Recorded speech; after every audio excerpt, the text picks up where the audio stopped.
Hey guys, that's a singing bowl. It's kind of a little zen start to our video.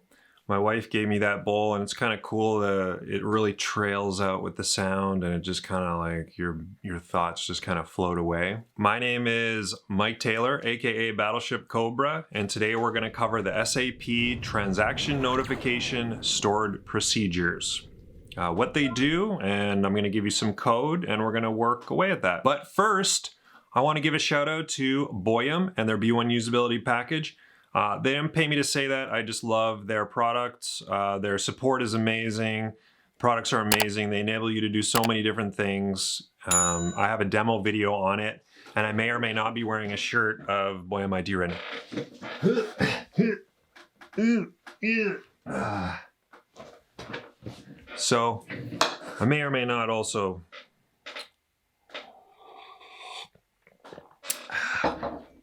So anyways, they rock, and I use their products. Check them out, Boyum. If you need help, let me know. I'm hoping to do more videos about them, kind of intro videos and things on how to get into the B1 usability package and just supplements to all the resources already on the Boyum YouTube page. If you want to check out any of my stuff, go to BattleshipCobra.com. I have a Crystal Reports for SAP Business One course and an SQL for SAP Business One course. Of course, subscribe and check out my channel. I have lots of other videos. If you have any suggestions for video topics, contact me at linkedin.battleshipcobra.com. That just goes to my profile on LinkedIn. Add me. If you have any questions, if you're not happy with your SAP partner, just let me know. If you just have general SAP questions on what direction to go or whether B1 Up is useful for a certain scenario, just get in touch with me. I can't promise I'm going to do a ton of free support, but I'll definitely do what I can do and help you get in the right direction. So what is the transaction notification for SAP Business One? Transaction notification is a stored procedure, basically that every transaction that SAP Business One processes, it goes through this transaction notification as it's being inserted into SAP, and then it does a post-transaction notification after it's been posted to SAP. Why is this useful?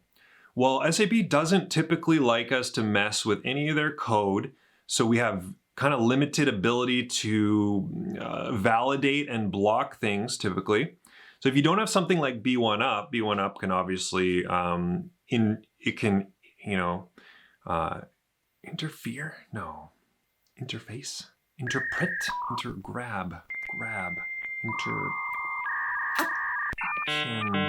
Intercept. B1 Up can, through the user interface, intercept various inputs and obviously spit out pop-up windows and things in a very nice way. And even in some cases, I'll still use the stored procedures, the transaction notification, just to hard block certain things. So all of the data that's being input into the system is fed through these transaction notifications. So you can do things like blocking missing customer or vendor reference numbers. You can validate anything to do with the header or the rows, and I'll show you a few different examples. The nice thing too is you can also do things after the document is posted. So if you had a UDF that you wanted to populate based on some calculation, or you just need a piece of information put in another UDF that you don't necessarily want the user to see, or you don't need them to input it, you can do that with the post-transaction notification.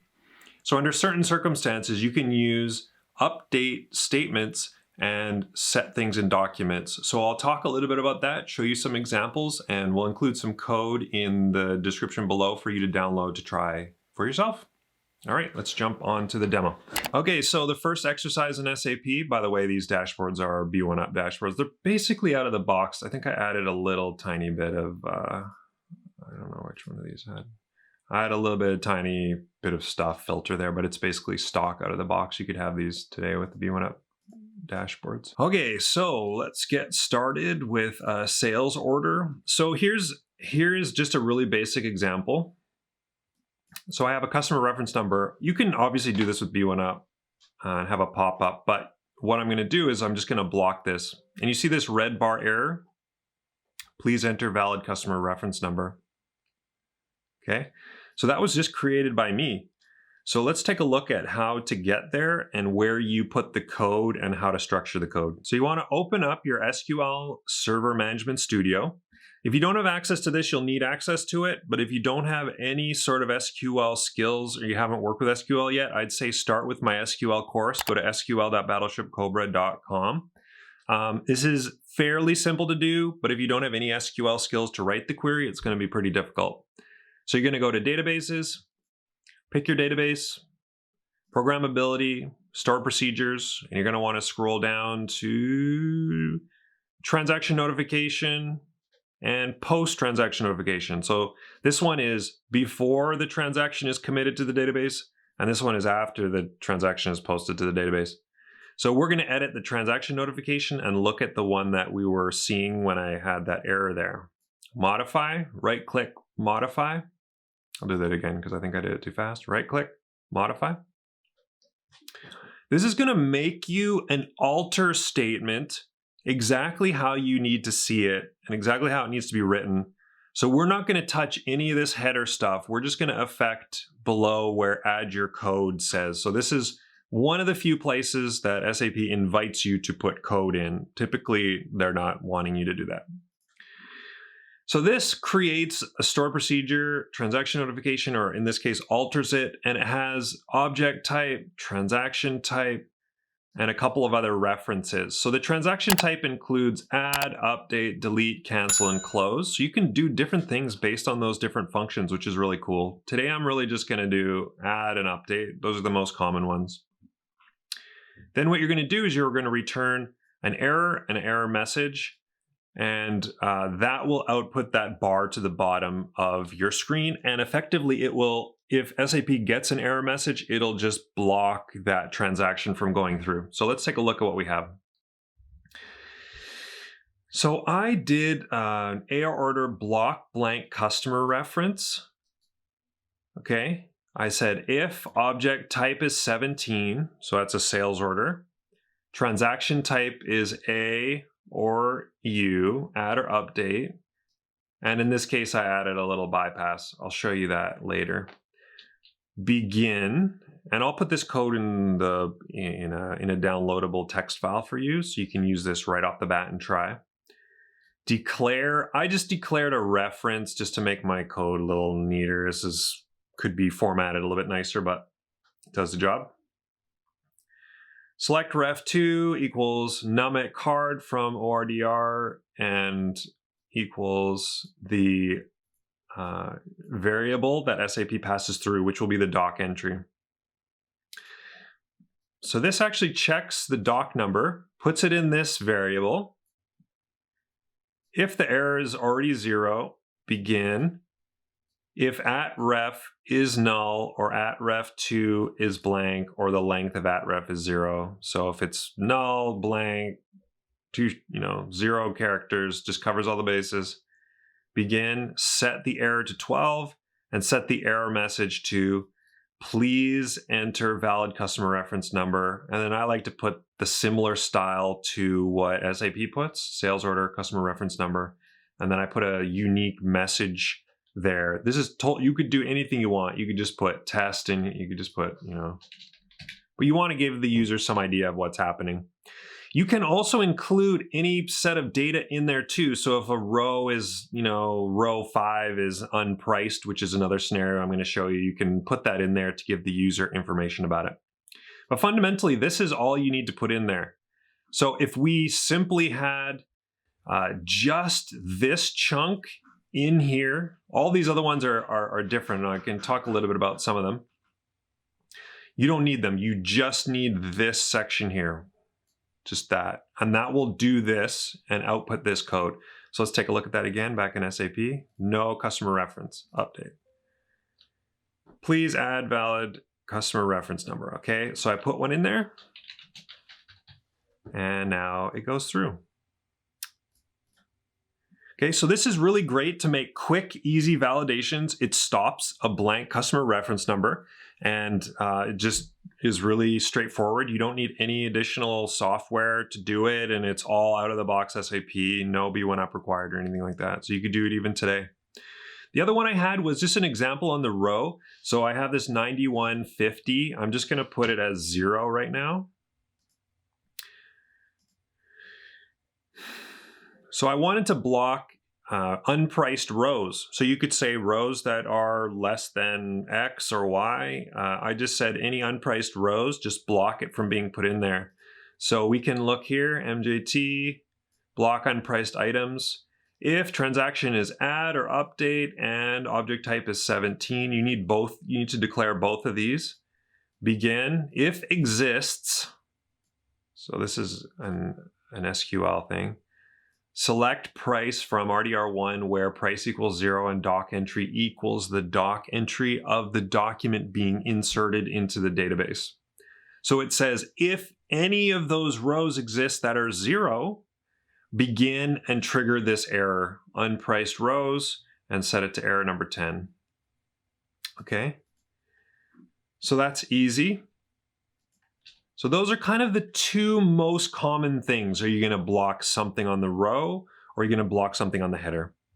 The thing about this is users, a lot of the times, they don't want to be totally stuck. In some cases, maybe they don't want to put a customer reference number, etc. You can't, I've learned over the years, you can't be so rigid about it. So if I have this and I put update, please enter valid customer reference number. I added a little checkbox with bypass validation, but you can also just make it as a UDF on the sidebar that's yes or no. So in this case, you just need some indicator that you're going to bypass the validation and build that into your code. So I'm going to update that, and that allowed me to skip that validation because I had this little piece of code in here. So I said, when u_bypass is y, then just skip this validation. So that allows people to skip it.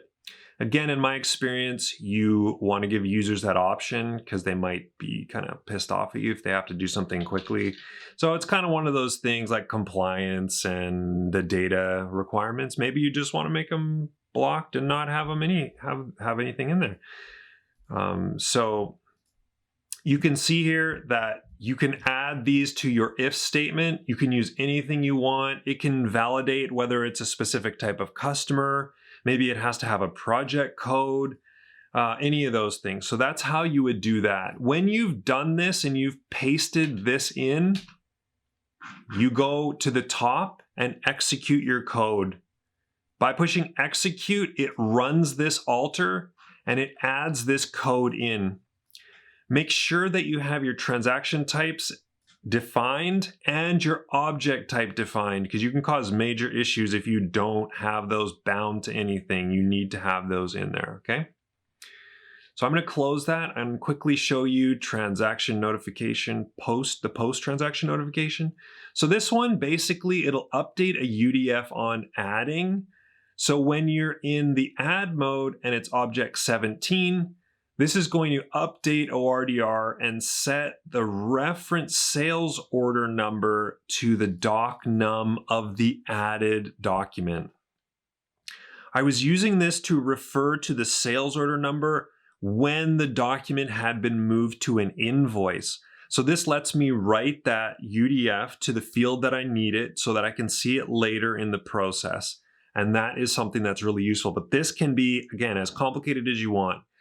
Keep in mind, you cannot write to an SAP field using this. Only UDFs are allowed to be written to. UDFs, UUDTs, I guess UDOs. I haven't written to a UDO, but you probably could. And so that allows you to do that. But remember, transaction notification blocks before, post-transaction notification updates after. So I want to just thank you guys again. I'm getting back into my videos. I'm doing the best that I can with this. I'm going to try and do one per week, released Mondays at 9 a.m. Pacific Standard Time. And that will be when a new video will come out each week. I'm trying to do one for each week. If you have any requests for videos, put them below. I have quite a few topics that I'm going to go through. And I am just excited to make new content. It's not perfect, but I'm working on my videos and everything, and we're gonna get back to making cool videos. So any questions or comments, post them below. In the video description, I'm going to have the download link for just a set of post-transaction notifications and transaction notification blocking scenarios. If you have any questions, contact me on LinkedIn. Thanks for watching. Check out BattleshipCobra.com. See you later.